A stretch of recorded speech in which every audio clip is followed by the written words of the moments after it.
different ways. When you have younger children, you want to say ages 4 to possibly up to 10 or 11, the behaviors are very different. And it's different based on some of those children haven't learned the skills to communicate effectively how they feel. So you will see more difficult behaviors without any words or without any conversation. And when they get older, some of those children who were younger, who maybe didn't feel like they were listened to or no one ever checked in with them, their behaviors are very different because they do communicate a little bit more when they get older, but it can be more of a defeated attitude that I've done this my whole life. This has happened a really long time. What are you going to do different now that everyone else hasn't done different? You're talking about safety as well when you get into talking about older children, because also you're talking about size and willingness to act out in a different way than maybe with a younger child. And how does their size make a difference? Size makes a difference because with a caregiver who's caring for them, you immediately think about your safety first as well, because you don't want to become harmed yourself.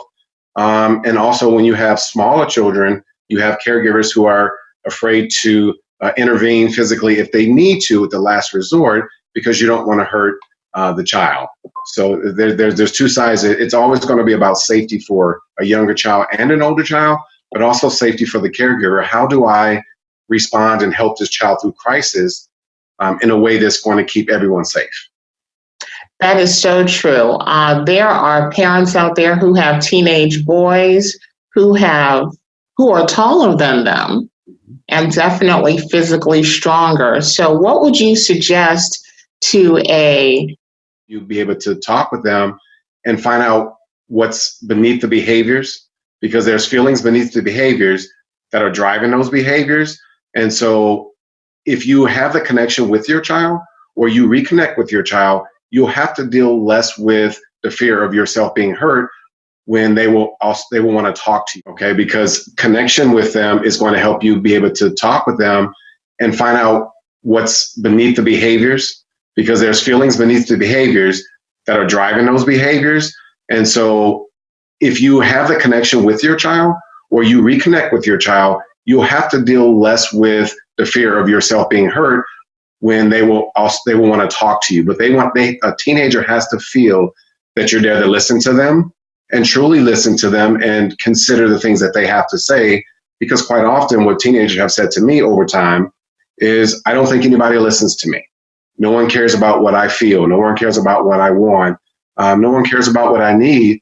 So when you get to a certain point with any person, you just kind of maybe you give up and you just think, you know what, I don't want to talk to anyone. So what I would say first is, if you have a child who's bigger than you and you're concerned about your safety, I would encourage you first to figure out where your relationship is with your child. And is there a connection?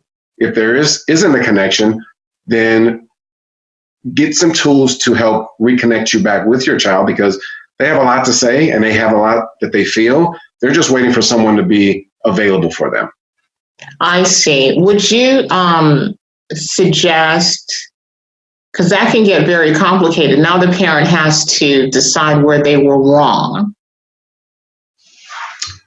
Yes, and those things will come up because you have to look, when any situation happens with a caregiver, a parent, and a child, when we're trying to look at change, we can't just look at the child, we have to also look at ourselves.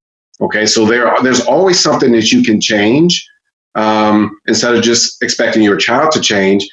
But often when people hear or parents hear the word change, they think I did something wrong or I need to do something better. You just need to do something different, okay? Because you may be getting a different result if you change the way you think about the behaviors that you're seeing. Change the way you communicate with your child. Change the way you respond to some of the things that they do. Those things are ways that parents can change.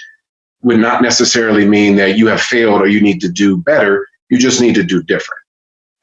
That's an excellent point. Do you, Mr. Johnson, do you think that a lot of conflicts come up when the child realizes that they are older and they want more independence, especially if it's a child with special needs.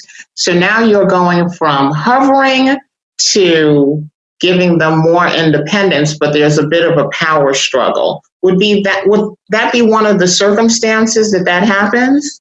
Yeah, so when children get older, yes, it's age appropriate to want to have some independence later, but there's still opportunity for connection even though they have independence. I would honor that independence and be respectful of their independence or wanting to be, but also there's also room for a connection and relationship with a parent.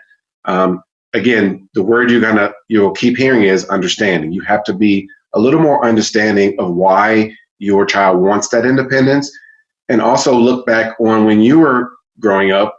At some point, you also wanted some independence to a degree. It may be a different degree than your child, but you also wanted some independence, and it's healthy to want to go out and do things on my own. But if you have a child who's very, very independent and wanting more, and it's difficult for you, what I would do is just support your child verbally, let them know that you support their independence, and let them know when they need you that you're there. I see. So viewers, I want you guys to know that Mr. Johnson comes with over 23 years experience and has studied psychology. He has a variety of certifications in trauma, information care, CPI, and JARA. And can you go into the details of this? And I know that you will be flying out soon to do safe crisis training. Yes, I'm going to be flying out to Denver soon to become a certified instructor of safe crisis management. Mm-hmm. I'm also certified in trauma-informed care. CPI is a crisis from the Crisis Prevention Institute, and also JIRA. So through those trainings, working in direct care and also working at a school, those trainings all have a prevention de-escalation piece to them. And some of them have a physical piece at the end if that's necessary. But the focus of all of those certifications and trainings are to, how do you prevent? Well, once again, you guys have heard it right here. My name is Hesma Stevens, the founder of Autism Recovery Coalition. This is, people ask me all of the time, how do your children progress? Ladies and gentlemen, we have right here, I go to the best. I really do go across the country and I seek out the best. And I think that Mr. Johnson definitely offers that. Subscribe to the channel. It's worth it. Thank you, Mr. Johnson. All right, thank you.